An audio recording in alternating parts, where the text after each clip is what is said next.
मुरैना प्रशासन सो रहा है, मजदूर मर रहे हैं। आज जो खबर आपको दिखाने वाला हूं, इसके पहले भी मैंने प्रशासन को बताया था कि भाई साहब जग जाइए, लेकिन 2 मजदूरों की मौत हो गई, लेकिन प्रशासन सो रहा है। जिस मुद्दे को विस्तार न्यूज ने 4 महीने पहले उठाया था, उस पर अगर प्रशासन ने सुध ले ली होती तो आज वो जो 2 मजदूर जिनकी जान चली गई है वो जिंदा होते, जिनकी मौत मुरैना की टायर साइकिल फैक्ट्री में हो गई है। जिन अवैध फैक्ट्रियों पर विस्तार न्यूज की नजर 4 महीने पहले ही पड़ गई थी, प्रशासन की नजर उन फैक्ट्रियों पर अब तक नहीं पड़ी।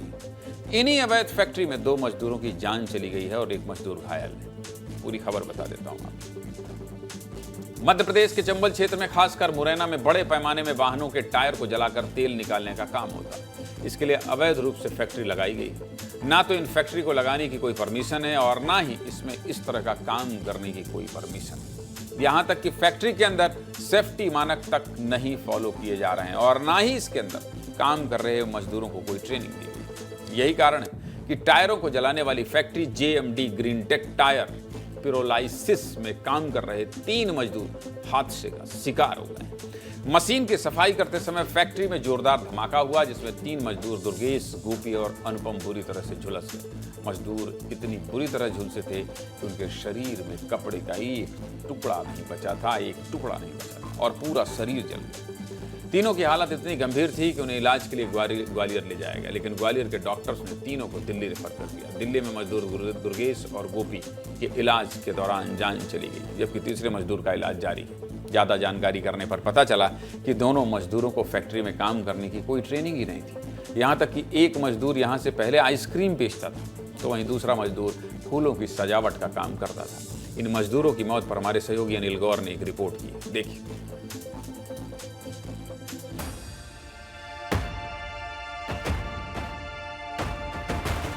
देख सकते हैं इन टायरों को विदेशों से लाया जाता है और यहाँ पर अवैध तरीके से उन्हें जलाकर उनका तेल निकाला जाता है।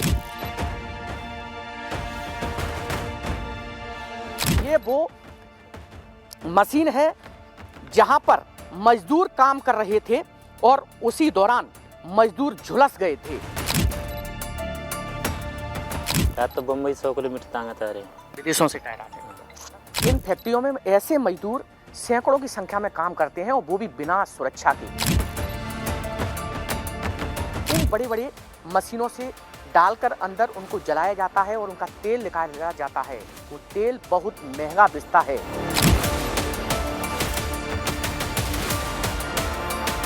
यहाँ के आसपास के जितने भी गांव हैं, वो भी गंभीर बीमारियों से जूझ रहे हैं।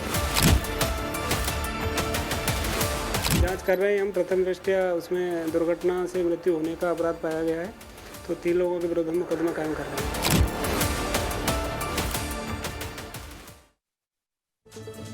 जहां यह हादसा हुआ है, वहां की रिपोर्ट 18 जून 2025 को हमने सीधे मुद्दे की बात में दिखाई थी। समय यही था और बताया था कि कैसे प्रशासन की नाक के नीचे टायरों से अवैध रूप से तेल निकालने का धंधा चल रहा है और ये टायर भी विदेशों से लाए जाते हैं। इन टायर को लंदन से लाकर यहां जलाया जाता है और इनसे तेल निकाला जाता है, जिससे आसपास के लोगों को प्रदूषण की मार झेलनी पड़ती है।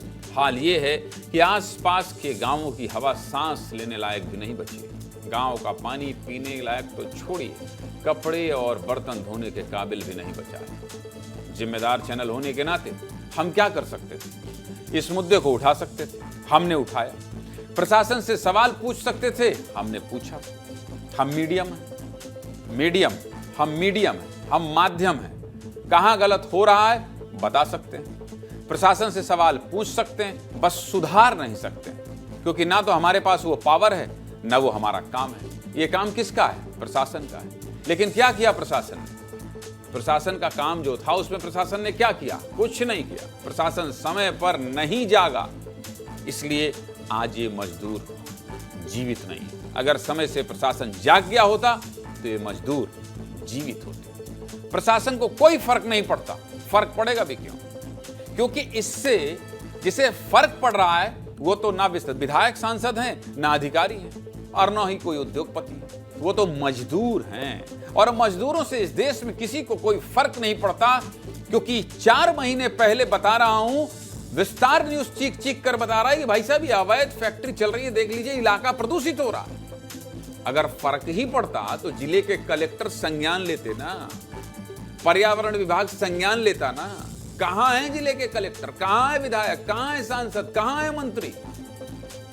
अरे 2 लोगों की जान चली गई है भाई, 2 लोगों की जान चली गई। सरकारी अधिकारी क्या कह रहे हैं सुनना चाहते हैं? मैं इसलिए सरकारी अधिकारी बोलने लगा हूं, सुनिए। इसमें उन्होंने उनके द्वारा बात भी की है कि मजदूरों को किस तरह से सहायता भी दी जा सकती है, उसके लिए भी प्रक्रिया तय की गई है।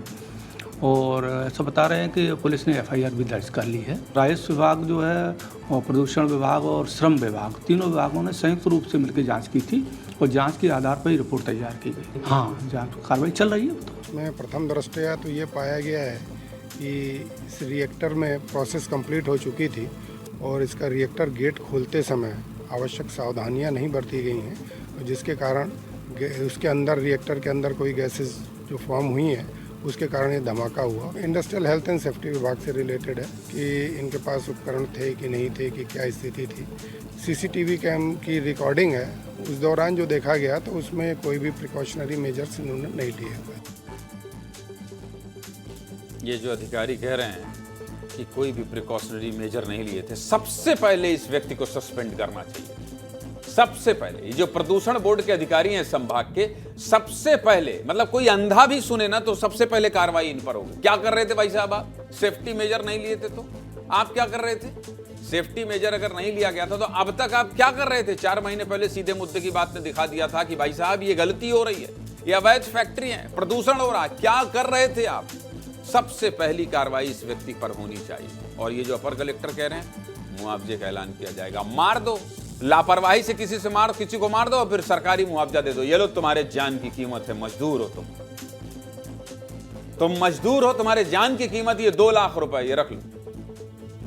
कैसी बात करते हैं ये लोग, कैसी बात करते हैं। कोई दर्द नहीं। जो मजदूर मरे हैं उनका भी परिवार होगा, क्या कर रहे होंगे सोचिए आप, क्या बीत रही होगी उन पर। कैसा समाज हो गया है, कैसा सिस्टम हो गया है, इनको फर्क ही नहीं पड़ता भाई। कितनी मोटी चमड़ी हो गई। अधिकारी भले ही कार्रवाई की बात कर रहे हैं, लेकिन ऐसी कितनी फैक्ट्री चंबल में चल रही है आपको बता देता हूं। चंबल में इन अवैध फैक्ट्री के कुल 37 ठिकाने हैं और इन 37 ठिकानों में सबसे ज्यादा 10 ठिकाने सिर्फ मुरैना में। मुरैना में तो ऐसा लगता है जैसे कानून का राज ही नहीं है। मुरैना में जो कलेक्टर SP जाते हैं वो क्या करते हैं समझ में ही नहीं आता। कौन सा दबाव है, कितना राजनीतिक दबाव है इनके ऊपर। मतलब हम कहानी दिखा दिखा कर हमको ये लगता है कि भाई साहब क्या कर रहे हो आप लोग। 10 से भी ज्यादा जगह अवैध प्लांट में इन टायर्स को जलाकर इनसे तेल निकाला जाता है।